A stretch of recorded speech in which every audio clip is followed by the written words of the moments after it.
요즘에 우리나라에서 들려오는 소식이 사실은 좋지가 않습니다. 우리가 방금 이렇게 워십하는 모습 볼 때 참 마음이 좋고 그랬는데 참 일상을 살면서 이 마음을 잘 지키기가 어려울 정도로 좋은 소식이 들려오지 않습니다.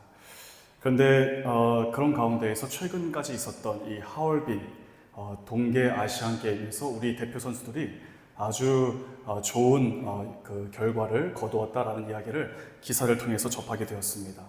기사를 살펴보니까 그동안 메달이 없었던 종목에서 좋은 결과를 거두었다. 이제 그런 내용들이 많았습니다.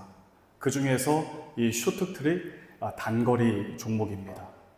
최민정 선수가 한국 선수로는 최초로 이제 금메달을 목에 걸었는데 그 좋은 성적을 거둘 수 있었던 이유에 대해서 이 최민정 선수가 이렇게 인터뷰를 하였습니다.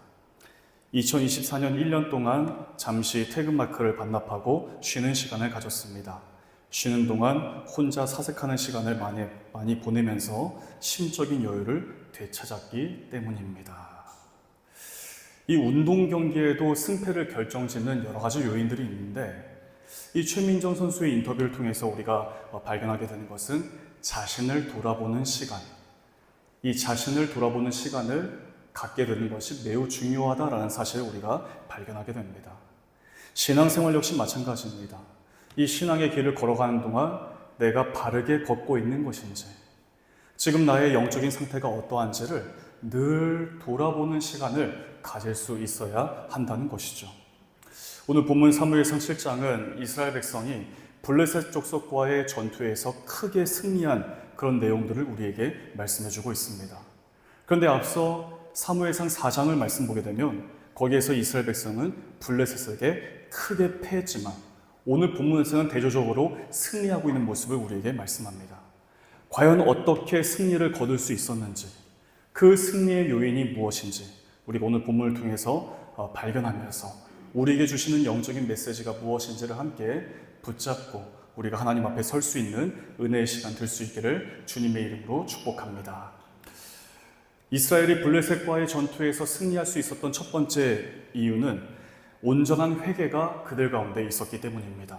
우리 오늘 본문 1절과 2절 말씀을 같이 한번 읽어보겠습니다. 시작.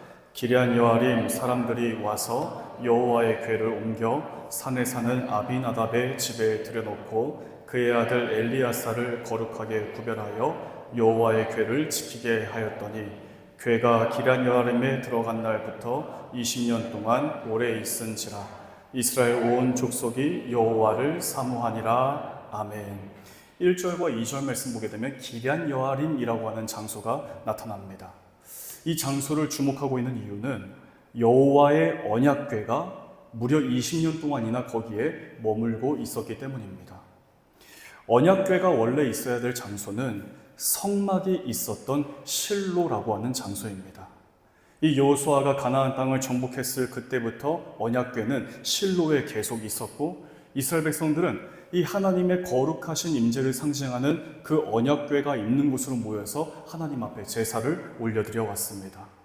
그런데 사무엘상 4장을 보게 되면 이스라엘 백성의 영적인 타락의 결과로 이 블레셋과의 전투에서 크게 패해버리고 말았습니다. 그 이유는 이스라엘 백성이 하나님 앞에서 범죄를 했지만 내가 무슨 죄를 지었는지 알지 못하고 여기에 대한 회개 없이 이 블레셋과의 전투에 임했기 때문에 그의 결과에 대한 것으로 그 전쟁에서 패배했다라고 하는 사실이죠. 그 결과로 성막이 있던 이 실로는 완전히 파괴되어 버렸습니다. 그리고 그 안에 있었던 언약궤는 블레셋에게 빼앗겨 버리고 만 거예요. 하지만 이 블레셋에게 빼앗겼던 이 언약궤는 블레셋을 심판하시는 하나님의 권능으로 인해 다시 이스라엘로 돌아올 수 있게 되었습니다. 그런데 문제는 이 하나님의 언약궤가 원래 있었던 장소로 돌아오지 못했고 임시 장소라고 할 수 있던 이 기럇 여아림에 무려 20년 동안이나 머물러 있었다라고 하는 사실입니다. 왜 그 언약궤가 기럇 여아림에 머물고 있었을까요? 왜 실로로 돌아오지 못했고 임시적인 장소인 기럇 여아림에 무려 20년 동안이나 거기에 있었을까요? 이 이유에 대해서 구약학자들은 이렇게 이야기합니다. 블레셋에 의해서 실로가 완전히 파괴되어 버렸기 때문이다. 여호와의 전을 섬기던 홈리와 비느하스가 죽었기 때문에 하나님의 전을 섬길 만한 사람이 없었기 때문이라고 학자들은 추정합니다. 이런 이유 때문에 이 언약궤는 기럇 여아림이라고 하는 임시적인 장소에 20년이나 머무를 수밖에 없었고, 이후에 사무엘하 6장에서 다윗이 여호와의 궤를 다윗성으로 옮겨오기까지 무려 70년 동안이나 기럇 여아림에 머물러 있었다라고 하는 사실입니다. 우리는 이 말씀을 통해 우리 자신을 한번 돌아볼 수 있어야 합니다. 우리 역시 하나님을 내 삶의 임시적인 장소에만 모시고 있진 않은지 돌아봐야 한다는 사실입니다. 하나님께서 우리 삶의 주인 되셔야 합니다. 하나님이 우리 영혼의 중심에 계셔야 합니다. 하나님의 말씀만을 내 삶의 가장 우선순위로 삼아야 합니다. 하나님 외에 다른 우상신들을 섬겨서는 안 된다라고 하는 사실이죠. 앞서 이스라엘 백성이 블레셋과의 전투에서 크게 패하였는데 그 패배의 요인이 영적 타락의 문제였다라고 말씀을 드렸습니다. 다른 것이 아닙니다.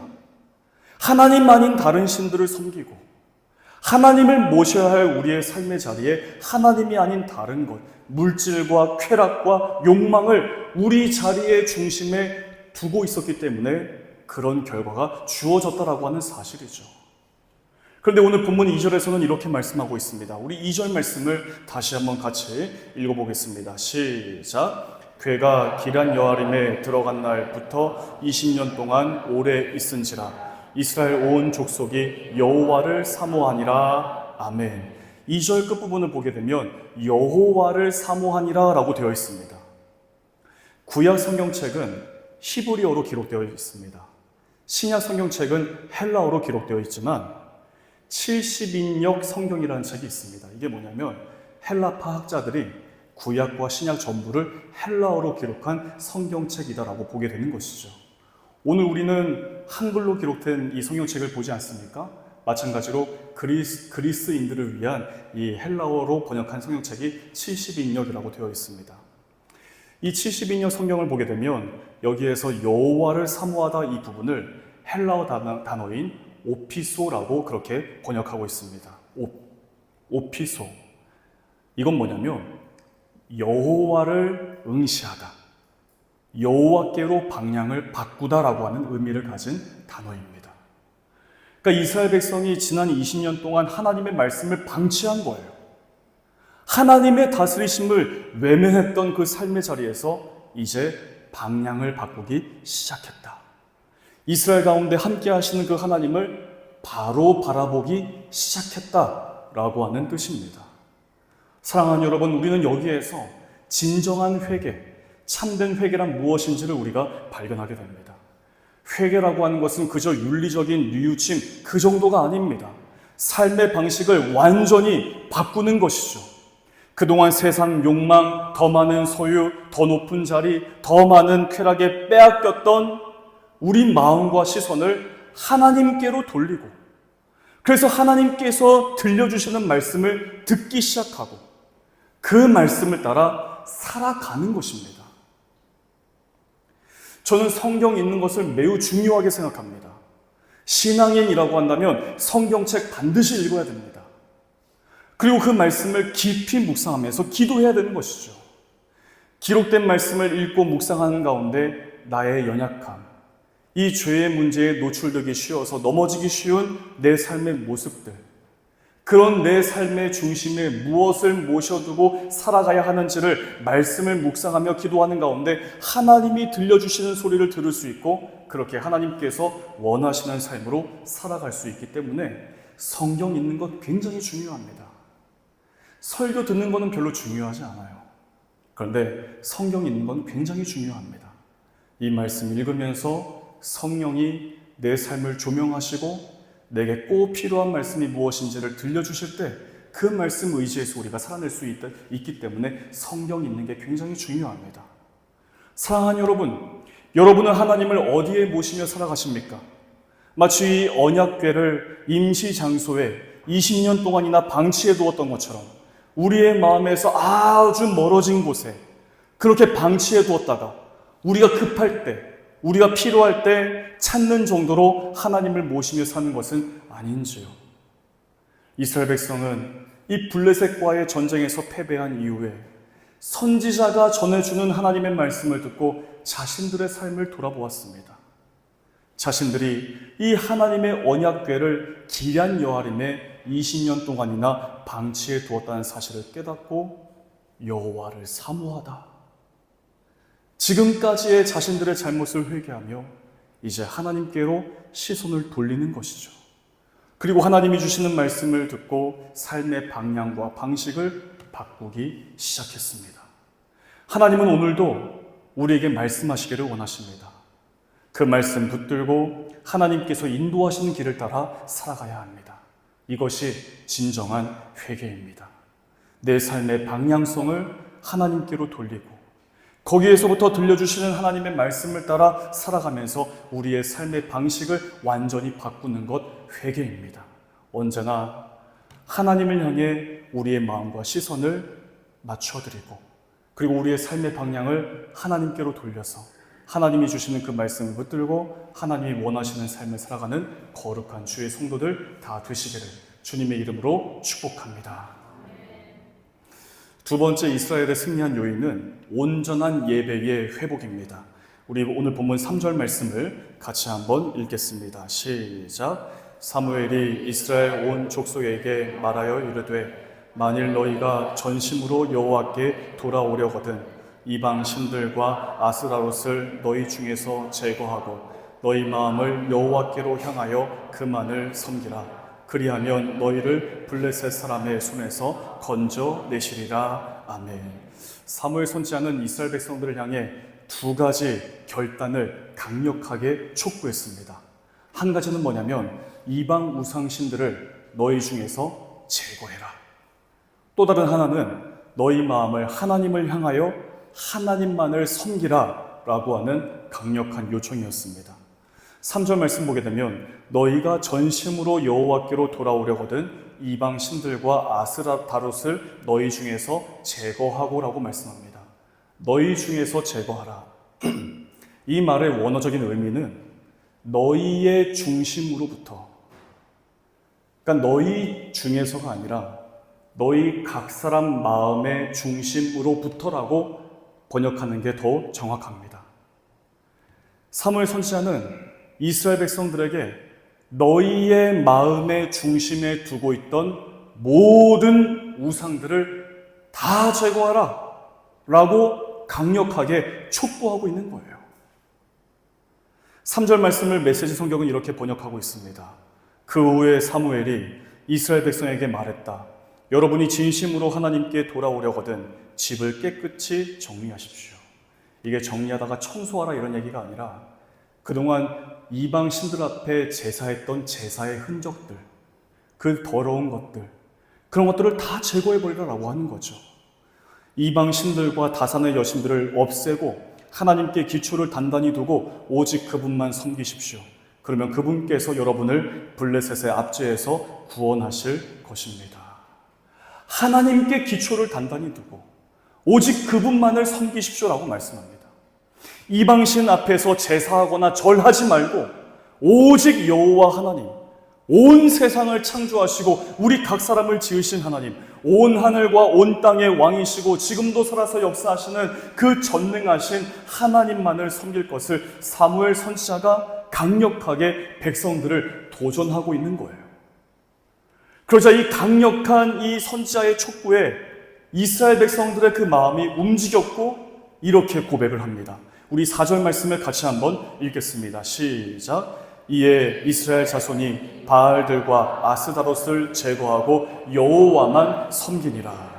여호와만 섬기다. 즉 하나님만을 예배하다. 하나님 안에서만 살아가다라고 하는 말입니다. 사랑하는 여러분, 우리가 지금 예배를 드리고 있습니다. 이 예배 드림의 근본적인 뜻이 무엇일까요? 이미 모든 것을 다 이루신 하나님의 말씀이 우리의 영혼에 와서 우리를 충만하게 하는 것입니다.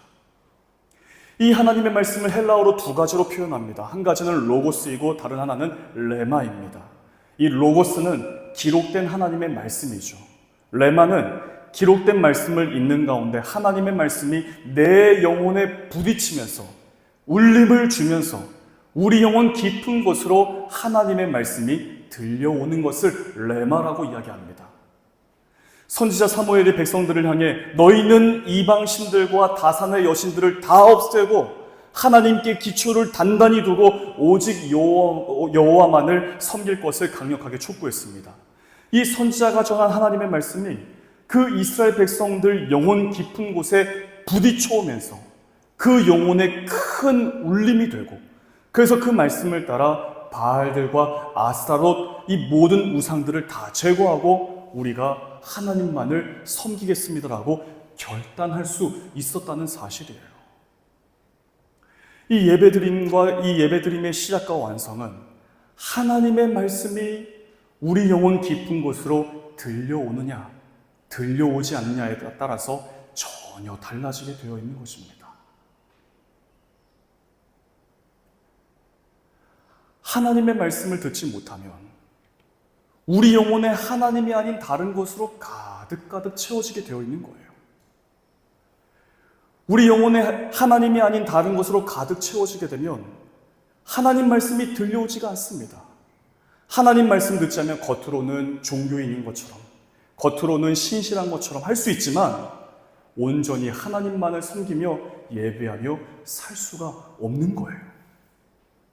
그러나 하나님의 말씀이 들려오기 시작하고 그 말씀이 우리의 영혼에 닿게 되고, 그래서 그 말씀을 통해서 우리의 영혼이 움직일 때 우리의 시선이 하나님을 향해 돌려질 수 있고 우리의 삶의 방향을 하나님께로 돌이켜서 비로소 하나님만을 섬기며 예배할 수 있게 된다라고 하는 사실입니다. 이스라엘 백성은 여호와만을 섬기겠습니다라는 고백과 함께 미스바 광장에 모였습니다. 그리고 거기에서 사무엘 선지자는 하나님께 번제사를 올려드렸습니다. 우리 9절 말씀도 같이 읽겠습니다. 시작. 사무엘이 젖먹는 어린 양 하나를 가져다가 온전한 번제를 여호와께 드리고 이스라엘을 위하여 여호와께 부르짖음에 여호와께서 응답하셨더라. 아멘. 사무엘 선지자가 온 이스라엘 백성들이 미스바 광장으로 모이자 거기에서 번제사를 올려드렸습니다. 번제사를 드리다. 어떤 의미일까요? 이 번제사가 가지고 있는 특징은 제물로 바쳐진 짐승을 온전히 다 태워서 올려드린다라고 하는 그 뜻을 가지고 있는 게 번제사입니다. 구약시대의 이스라엘 백성들은 하나님께 제사를 드리기 위해 집에서부터 제물인 짐승을 아주 구별해서 정해서 성막으로 가지고 나왔습니다. 이 성막들 안에 있는 제단 위에 그 짐승을 제물로 바치기 전에 짐승의 머리에 손을 얹는 거예요. 그리고 내가 지은 모든 죄를 짐승에게 전가시키는 그런 의식을 가졌습니다. 그 이후에 그 제물이 될 짐승의 배를 가르고 거기에서 뼈와 내장을 다 제거하고 나머지를 불에 태워서 올려드리는 제사를 드렸습니다. 그런데 다른 제사들은 제사장이나 사람들이 먹을 수 있도록 제물로 사용된 고기의 일부분을 남겼지만 번제사는 그러지 않았습니다. 제물의 전부를 불에 태워서 올려드려야 했다라는 사실이죠. 제가 고등학생 시절에 하나님 앞에서 깊은 회심을 체험하고서 그때 저에게 들려주었던 말씀이 로마서 12장 1절입니다.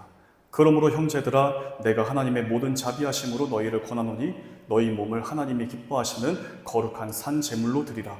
이는 너희가 드릴 영적 예배니라. 이 말씀 붙들고 정말 내가 하나님을 위해서 온전히 드리면서 살겠습니다라는 고백과 함께 신학교로 진학을 했습니다. 근데 사실 오랫동안 이 말씀을 잊은 채 살아왔던 것 같아요. 그렇게 10년이 지나고 나서 제가 목사 안수를 받을 때 그때 주셨던 말씀이 또 로마서 12장 1절이었습니다. 저의 목사 안수식 때 저희 교단 총회장께서 로마서 12장 1절을 통해 이렇게 말씀을 전하셨는데 이렇게 설교를 하셨습니다. 너희 몸을 하나님이 기뻐하시는 거룩한 산 제물로 드리라는 것은 번제사를 뜻한다. 제물로 바쳐진 짐승의 모든 것을 온전히 태워서 올려드린 것처럼 목사로 승진하는 당신들이여, 여러분의 얄팍한 욕심, 목사로서 더 무언가를 누리고자 하는 그릇된 마음들, 하나님 아닌 다른 것을 마음에 두고자 하는 죄악들, 이 모든 것들을 다 불로 태워서 올려드려야 여러분은 진정 목사로서 서게 될 것입니다. 이 엄중한 말씀이 들려오는 거예요. 이 사무엘 선지자가 번제사로 하나님께 예배를 드렸다는 것은 예배를 드리는 이스라엘 백성들의 마음에 조그마한 죄악도 하나 남김없이 하나님께 온전히 드려야 한다라고 하는 의미를 가지는 것입니다. 과거의 죄악과 버타며 살아왔던 죄악된 마음들, 아무 거리낌 없이 우상 앞에 절을 하며 우상 숭배해왔던 내 삶의 행위들, 하나님 아닌 다른 것을 더욱 크고 두렵게 여겼던 마음들, 그 모든 마음들을 다 제거하고 온전히 하나님만을 집중해서 예배를 드렸다라고 하는 사실입니다. 사랑하는 여러분, 우리의 몸이 이곳에 와 있다고 해서 온전한 예배를 드리는 것이라고 착각하지 마시기 바랍니다. 예배를 드리는 시간에 다른 곳에서 놀고 뭐 하느니 그냥 여기 와서 앉아있지 뭐. 물론 더 좋은 선택일 수 있습니다. 그러나 그게 더 중요한 선택이 아닌 거예요. 더 중요한 선택은 예배를 드리는 가운데 우리 자신의 모든 것을 마치 번제사로 올려드리듯이 하나님께 온전히 내어드리기로 결단해야 되는 것입니다. 하지만 여전히 고집하고 있는 나의 삶의 이중적인 잣대들, 세상적 가치관, 내 욕망, 쾌락을 쫓는 마음, 그리고 나만의 영역을 구축해서 하나님의 말씀이 들어오지 못하도록 높다란 성벽을 쌓은 채 앉아있는 것이라면 하나님 원하시는 온전한 예배를 드리는 것이라고 이야기할 수 없는 것입니다. 굳게 빗장을 걸어두었던 이 모든 것들을 다 열고서 그 모든 것들을 마치 번제사로 올려드리듯이 하나님께 내어드려야 합니다. 하나님의 말씀이 내 마음과 부딪혀서 크게 갈등을 일으키는 부분들까지 다 하나님 앞에 맡겨드려야 하는 거예요. 우리는 인도네시아 발리에서 삶을 살고 있습니다. 이 화려한 관광지인 이곳에서 얼마든지 우리의 마음을 빼앗길 수 있는 것들이 너무나 많습니다. 발리에서 외국인의 신분으로 산다는 것이 얼마나 멋진 일일까요? 하지만 어려운 일들이 매우 많습니다. 예상하지 못한 문제들이 너무나 많아요. 마음이 늘 평안하지가 않습니다. 우리의 삶을 마구마구 흔드는 일들이 얼마나 많이 있는지 알 수가 없습니다. 게다가 이곳 발리는 신두 사상을 가진 사람들로 가득합니다. 길거리에 또는 마을 구석구석에서 수많은 사람들이 함께 모여서 길을 막아놓고 여러 다양한 신들 앞에서 제사를 드리고 있는 그런 모습들을 흔히 보게 됩니다. 우리 영혼의 중심에 하나님만을 모시며 살기에 많은 영적인 방해가 있고 어려움이 많은 곳이 이곳 발리라고 하는 사실입니다. 그러니 우리는 결단해야 되는 것이죠. 하나님이 기뻐하시는 온전한 제사를 올려드리는 것입니다. 여기에 집중하는 것입니다. 왜냐하면 우리의 진정한 살 길이 하나님을 향해 온전한 예배 드림에 있기 때문에 그런 것입니다. 앞서 말씀을 드린 것처럼 온 이스라엘 백성들이 여호와를 사모하다라고 말씀했습니다. 그 온전한 드림은 여호와를 사모하는 것, 오피소입니다. 세상을 향해 했던 나의 시선을 하나님께로 돌리고 하나님이 아닌 이 세상의 여러 많은 우상신들 앞에 엎드렸던 나의 삶의 방향을 하나님께로 바꾸기 시작할 때, 그때 거기에서부터 들려주시는 하나님의 소리를 듣고 바른 응답이 있는 삶으로 살아갈 때 우리는 온전한 예배자, 여호와 하나님만을 섬기는 우리 발리아니 교회 공동체가 될 줄로 믿습니다. 이 사실을 기억하면서 언제나 하나님 안에서 살아가는 거룩한 성도들 다 되시기를 우리 주 예수 그리스도 이름으로 간절히 축복합니다. 기도하겠습니다. 하나님 아버지, 오늘도 저희를 하나님을 예배할 수 있도록 주의 전으로 이끄셔서 감사를 드립니다.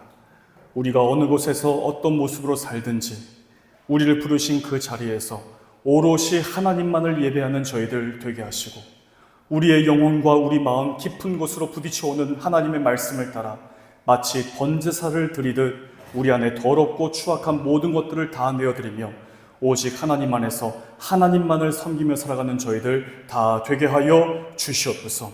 모든 말씀 우리 주 예수 그리스도 이름으로 간절히 기도하옵나이다. 아멘.